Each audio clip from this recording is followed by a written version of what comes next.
Margarita. I will show you how to make a margarita.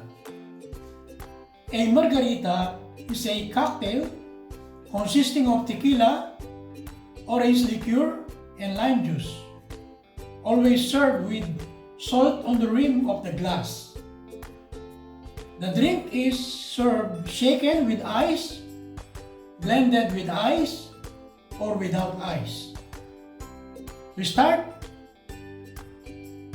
rim the glass with a lime.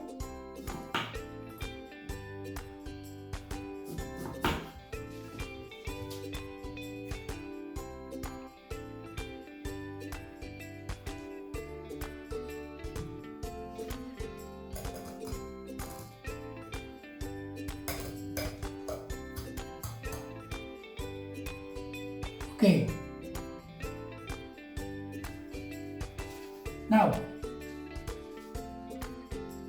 when you prepare margarita and in the glass, you have to give choices. Like you have to rim the glass, but not all.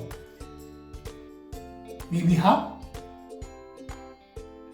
with the salt and half without salt. Okay. We will start out the book.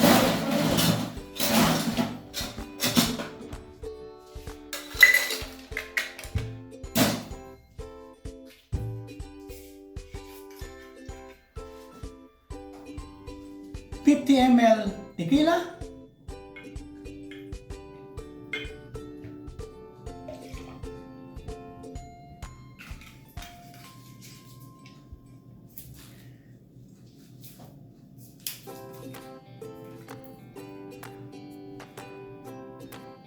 $25 ml Cointreau,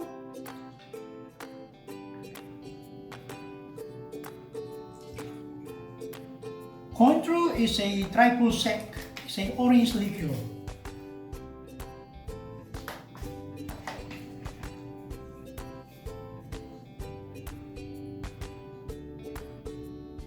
$25 ml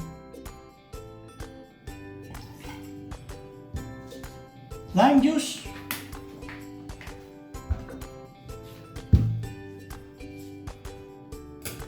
and shake.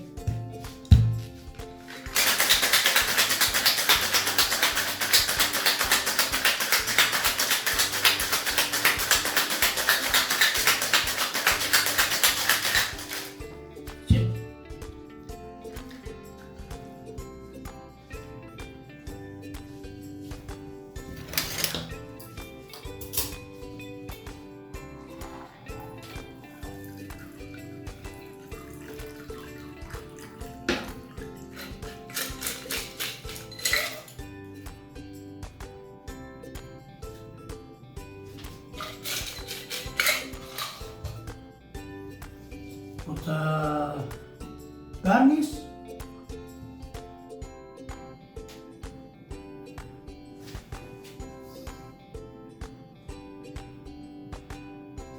and this is margarita.